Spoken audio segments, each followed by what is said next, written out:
सभी को प्रणाम। हम पढ़ रहे हैं जन्म शताब्दी पुस्तक माला 37। खिलौनों ने अध्यात्म का सत्यानाश कर दिया। आइए एक गायत्री मंत्र के साथ स्वाध्याय को आगे बढ़ाएं। ओम भूर्भुवः स्वः तत्सवितुर्वरेण्यं भर्गो देवस्य धीमहि धियो यो नः प्रचोदयात्। इस स्वाध्याय में गुरुदेव हमें समझा रहे हैं कि सच्चा अध्यात्म क्या होता है। गुरुदेव कह रहे हैं खिलौनों को त्याग दीजिए, मंदिर जाते हैं, घंटी बजाते हैं, पूजा करते हैं, ये सब गुरुदेव समझा चुके हैं कि ये जो है आप बाड़ा खरी कर रहे हो ना, ये सब भूल जाओ। इस सबको मैं तुमको एक गहन ज्ञान दे रहा हूँ, उसको समझो और उसके लिए अपनी क्लास के अकॉर्डिंग काम करो। जो बच्चा जिस कक्षा में है उसको उसके अकॉर्डिंग मिल जाएगा, लेकिन हम बेसिक रिक्वायरमेंट्स तो पूरी करें। अब बेसिक रिक्वायरमेंट में गुरुदेव ने पहला चरण बताया आत्मशोधन का। फिर उन्होंने गुरुदेव ने बताया ये आत्मशोधन क्या है, ये स्टार्टिंग पॉइंट है, ये एंट्री है। और इस एंट्री में जो षटकर्म आता है उस षटकर्म का साइंस समझाया कि अगर हम उस षटकर्म के तत्व को भी अपने जीवन में उतार लें तो हमारा आत्मशोधन हो जाएगा, सेल्फ रिफाइनमेंट होने लगेगा। और जब सेल्फ रिफाइनमेंट जिसका हो गया, भाई भरे हुए में कोई क्या डालेगा, सेल्फ रिफाइनमेंट में हम खाली हो जाएंगे। अब खाली हो जाएंगे तो फिर हमारी सफाई होनी शुरू हो जाएगी। सफाई होगी तो हमें नया दिया जाएगा।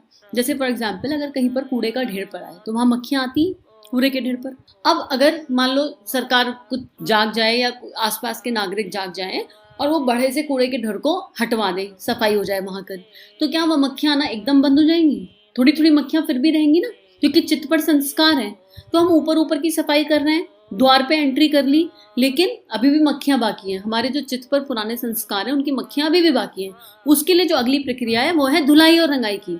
अब जिस जमीन से कूड़ा हटाया गया उस जमीन को पेंट डेंट कर दिया जाए, उसको नया बना दिया जाए सीमेंट विमेंट से, सब चीजों से, तो क्या होगा, फिर वहां मक्खियां आनी हमेशा के लिए बंद हो जाएंगी। तो पहले स्टेप पर गुरुदेव ने हमें आत्मशोधन सिखाया। आत्मशोधन कैसे करना है वो बताया। अगले पर धुलाई और रंगाई के बारे में समझा रहे हैं। इस तरह मित्रों, सबसे पहला काम है आत्मशोधन।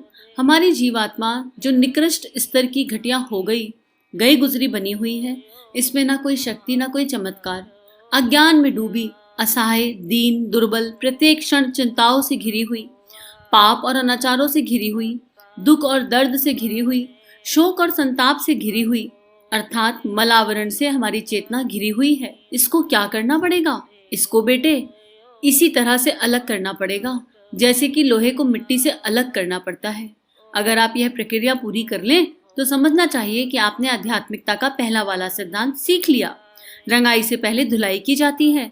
भक्ति से पहले, कर्मकांडों से पहले, अनुष्ठानों से पहले धुलाई आवश्यक है। अगर कपड़े की धुलाई नहीं की गई है तो रंगाई नहीं कर सकते। नहीं साहब, ऐसे ही रंग दीजिए। क्या रंग दे? हमारा कोट कैसा रंग दे? गुलाबी रंग का रंग दे। अच्छा ला, कहाँ है कोट? तेल में डूबा हुआ है, मैल में डूबा हुआ है, मिट्टी में डूबा हुआ है, सारे का सारा मैल पड़ा है। बेटे यह नहीं रंगा जा सकता। नहीं साहब, रंग दीजिए ना। बेटे हम गुलाबी रंग रंगेंगे तो हमारा रंग खराब हो जाएगा, यह नहीं रंगा जा सकता। कितना वात्सल्य से परिपूर्ण गुरुदेव समझा रहे हैं यहाँ पर कि हम लोग इतना अज्ञान में डूब गए कि मोह में, ईर्ष्या में, अहंकार में आपस में एक दूसरे से लड़ रहे हैं, खप रहे हैं, सुखी नहीं है। सब कुछ है फिर भी सुख नहीं है, हैप्पीनेस नहीं है, कृतज्ञता का भाव नहीं है, ग्रैटिट्यूड फीलिंग मिसिंग है अंदर से। कुछ मिल जाए कम पड़ता है, कुछ मिल जाए कम पड़ता है, पता नहीं क्या ही ढूंढ रहा है। और हर इंसान कुछ ढूंढ रहा है। और असल में देखा जाए तो हर आत्मा केवल दो ही चीज ढूंढ रही है, प्रेम और सुकून, संतुष्टि। तो अगर आप प्रेम ढूंढ रहे हो तो उसे देना तो शुरू करो। और वही प्रक्रिया सेल्फ रिफाइनमेंट की, आत्मशोधन की प्रक्रिया कि जो हमें चाहिए किसी से भी वो हमें पहले देना पड़ता है। अगर पेड़ बीज लगे और पेड़ में से फल निकले, अब वो फल क्या है, पहले मैं आपको खुद खाऊंगा, पहले तो मैं खुद को खुद खाऊंगा, उसके बाद समाज में अपने आप को दूंगा। तो क्या वो एक पेड़ से अनेक पेड़ बन सकते हैं? एक एप्पल में कितने बीज हैं ये तो बताया जा सकता है, लेकिन एक बीज में कितने एप्पल की संभावना है ये बताया जा सकता है ना। अब बीज कह दे कि मुझे तो गलना ही नहीं है, मेरे को तो सेल्फ रिफाइनमेंट करना ही नहीं है, मुझे मिट्टी में मत डालो, तो वो बीज बेकार हो जाएगा। उसमें से कहाँ इतने सारे पेड़ निकल पाएंगे? एक एप्पल में 6 बीज हैं, पर उन 6 बीजों में इनफाइनाइट पेड़ बनाने की, इनफाइनाइट एप्पल्स की संभावना छुपी हुई है। तो यही बात यहाँ गुरुदेव कह रहे हैं कि अपने आप को सबसे पहले अज्ञान से बाहर निकालो। दीन, दुर्बल, दुखी, पापों से, अनाचारों से घिरे हुए हैं हम। इन सब सोच से, ये सब मिथ्या सोच है, इससे बाहर निकालना पड़ेगा और इसके लिए मेहनत करनी पड़ेगी। और मेहनत का पहला स्टेप आत्मशोधन है। जो कर्म कहा जा रहा है उसे शिद्दत से करना पड़ेगा, उसे समर्पण से, भावनाओं से करना पड़ेगा, तत्व दर्शन समझ के करना पड़ेगा। उसके बाद जब वो हो जाएगा तो कपड़ा अब साफ हो गया। अब हम नीट एंड क्लीन हो गए, आत्मा पर जो मिट्टी चढ़ी थी वो मिट्टी हट गई। अब आत्मा, अब क्या हो गया, हमने सब कुछ अनलर्न कर दिया, अब हमको नया सीखना है। अब हम कहें कि हम अनलर्न नहीं करेंगे, हम यहाँ आए हैं और आप पहले ही नया नया नया नया डाल दो।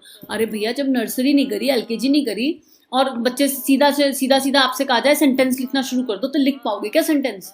अभी स्टैंडिंग लाइन बनानी नहीं आ रही, स्लीपिंग लाइन बनानी नहीं आ रही, चलो वो आ गई, ABCD लिखनी नहीं आ रही है ढंग से, लेकिन हम कह रहे हैं नहीं, हमको तो 9th-10th की पढ़ाई पढ़ा दो, तो हमको समझ नहीं आएंगी और फिर हम घबरा जाएंगे और खुद ही भाग जाएंगे वहां से।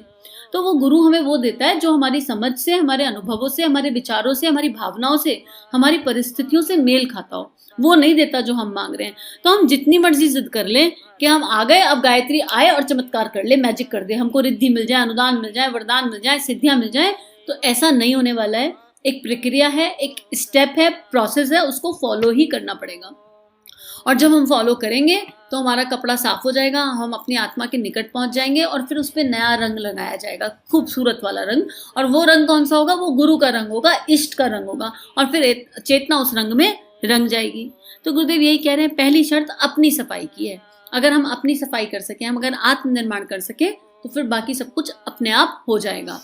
अब यह कैसे रंगा जा सकता है? इसको पहले धोबी के यहाँ ले जाओ। धोबी क्या करेगा? इसके ऊपर जो मलिनताएं चढ़ी हुई हैं, उन मलिनताओं को पहले साफ करेगा, पापों को साफ करेगा, अनाचारों को साफ करेगा। जिस दिन सारे के सारे जो आवरण चढ़े हुए थे उन्हें साफ कर देगा, उस दिन तो हमारे पास ले आना। फिर जो भी रंग कहेगा, हम तेरे कुर्ते को उसी रंग से रंग देंगे। महादेव जी का गुलाबी रंग दे देंगे, हनुमान जी का पीला, लक्ष्मी जी का वासंती रंग, जिस भी देवता का कहेगा हम फौरन रंग देंगे। लेकिन रंगने से पहले तुझे सफाई करनी पड़ेगी, आत्मशोधन करना पड़ेगा। अगर आपने सफाई नहीं की और रंगना शुरू कर दिया, जब करना शुरू कर दिया, अनुष्ठान करना शुरू कर दिया, ध्यान करना शुरू कर दिया और पूजा करना शुरू कर दिया, तो बेटे आपका रंग खराब हो जाएगा। पहले धोकर लाइए। धोने की इस प्रक्रिया का नाम ही आत्मशोधन है, जो सबसे पहले आपको सिखाई गई थी और जिसकी आज मैं व्याख्या कर रहा हूँ। तो हर एक स्टेप कीमती है।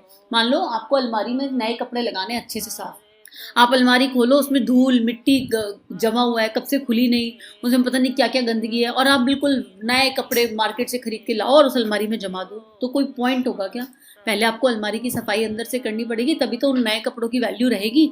नहीं तो वो नया कपड़ा अपनी कीमत खो देगा। अगर वो उस पुरानी मिट्टी में जाकर, उस अलमारी में जाकर रख भी दोगे आप, तो वो नया नया नहीं लगेगा, अपनी कीमत उसकी चली जाएगी। तो यही गुरुदेव कह रहे हैं कि गुरु जो है, गुरु जीवन में आ जाता है, सबसे पहले तो सफाई करता है। गुरु साथ खड़ा है, वो हमें स्टेप्स बता रहा है, हमको केवल उस स्टेप पर चलना है और वो हमारी पूरी सफाई कर देगा, अच्छे से सफाई कर देगा। और कपड़ा जब चमक जाएगा, फिर आप प्रेम मांगो, भक्ति मांगो, सद्भावना मांगो, जो रंग आप मांगोगे वो रंग चढ़ जाएगा। इनफैक्ट संसारिक भी मांगोगे ना, तो वो भी मिल जाएगा। हालांकि समझाया यही जाता है कि उत्कृष्ट भावना होनी चाहिए, और जो आत्मशोधन कर लेगा उसको समझ में आ जाएगा कि भगवान के पास खड़े हैं तो क्या ही मांगना है ना। तो एक चिन्मय भैया बड़ा अच्छा एग्जाम्पल देते हैं ना कई बारी, कि एक राजा के पास गया और राजा ने पूछा जो मांगना है मांग ले, और मांगने वाले ने कहा मुझे तो एक कद्दू दिला दो, कद्दू खाने का बहुत मन है। अरे राजा के पास जाके भी कद्दू ही मांगने के लिए रह गए, और कुछ नहीं है मांगने के लिए। तो जब जो सेल्फ रिफाइनमेंट के प्रोसेस को फॉलो करेगा, उसके अंतर मन को ये अच्छे से समझ में आ जाएगा कि उसको क्या मांगना चाहिए परमात्मा से। अब आगे गुरुदेव लिख रहे हैं कि मैं तुमको सारी साधनाएं बताऊंगा, कौन से अनुष्ठान करने चाहिए, कौन सी प्रक्रिया कब करनी चाहिए, मैं सब कुछ बताऊंगा, लेकिन तब जब तुम तैयार हो मेरे साथ चलने के लिए, जैसे जैसे मैं समझा रहा हूँ वैसे। क्योंकि गुरुदेव ने अपने जीवन को एक्सपेरिमेंटल जिया। मैंने अभी कल एक ऐड देखा कि कोई तो गुरुदेव के ऊपर, वही तो बड़ी अच्छी मूवी आ रही है, 5 मिनट का ऐड है, बड़ा सुंदर सा ऐड है, बहुत अच्छा लगा उसे देखकर, और बड़ा गूजबम्स देने वाला ऐड है। आई होप वो मूवी एक्चुअली रिलीज हो और हम सब अपने बच्चों को जाकर वो मूवी दिखाएं, तो हमें समझ गुरुदेव का जीवन चरित्र क्या है, वो बहुत लोगों के जीवन में उस मूवी के माध्यम से उतर सकता है कि क्या एक पर्सनालिटी, क्या एक साधक और क्या गुरुदेव का स्वरूप रहा है। आगे गुरुदेव लिख रहे हैं इसमें रंगाई से पहले अंगारे के ऊपर चढ़ी राख की परत को हटाते हैं। अंगारे के ऊपर राख की परत जम जाती है। राख की परत को जब हटा देते हैं तो अंगारा लाल दिखाई पड़ता है, चमत्कार दिखाई पड़ता है। अंगारे के ऊपर राख की परत हटाना आवश्यक है ताकि उसकी चमक, उसकी गर्मी दिखाई पड़ने लगे। जब तक अंगारे के ऊपर राख की परत जमी रहती है, वह काला दिखाई पड़ता है, ठंडा दिखाई पड़ता है। अभी गुरुदेव हमारे लिए कह रहे हैं कि हमारे भीतर एक बहुत अच्छी चमक है, लेकिन उस चमक के ऊपर एक राख जम गई है। अब उस राख को हटाना है, और उसको हटाने की ये सारी प्रक्रिया है। तो जब राख हटेगी तो थोड़ी तकलीफ तो होगी। जब हम सेल्फ रिफाइनमेंट की जर्नी पे चलेंगे तो थोड़ी तकलीफ तो आएगी, है ना। क्यों आएगी? क्योंकि इतने सालों से इतना कचरा इकट्ठा कर लिया। और सेल्फ रिमाइंडमेंट की जर्नी का एक जो स्टेप है वो ये है कि मन कृतज्ञता के भाव से भरा रहेगा। पहली चीज़ है ग्रैटिट्यूड, दूसरी चीज़ है थैंक यू की, फॉरगिवनेस की फीलिंग। सबको क्षमा करेंगे, हमारे मन में किसी के लिए कुछ खटास नहीं होगी। अपनी लर्निंग लेंगे, क्या सीखना है वो सीखेंगे, समझेंगे, लेकिन ना किसी से बैर, ना किसी से द्वेष, ईर्ष्या का भाव नहीं होगा। ये जो सारे मलिन भाव है ना, ये निकल जाएंगे। हम केवल अपने बारे में नहीं सोचेंगे, हम बड़ा सोचेंगे। हमारे लिए विश्व एक परिवार होगा। हमारे मैं और मेरा से ऊपर उठकर हम विश्व वसुधा के, हमारे आसपास कहाँ दुख तकलीफ है, हम उन सब चीज़ों के बारे में सोचेंगे।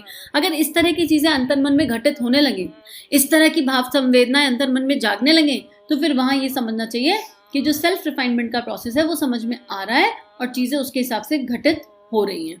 तो आज के लिए इतना ही स्वाध्याय है और एक ही प्रार्थना कि हम सब गुरुदेव जो रंगाई धुलाई हमारी करना चाहते हैं उसके लिए तैयार हो जाएं और अपने आप को समर्पित कर दें, ताकि जब वो गुरु हमारी चेतना पर काम करे तो हमारा भी वो अंगारे के पीछे का जो राख में छुप गया है वो सुंदर रंग हमारा भी बाहर निकल कर आए।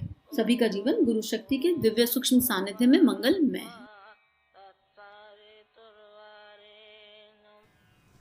हमारे YouTube चैनल को सब्सक्राइब कीजिए और बेल आइकन पर क्लिक कीजिए ताकि आने वाली सभी वीडियो की नोटिफिकेशन आपको मिलती रहे। आप सभी को बहुत बहुत थैंक यू।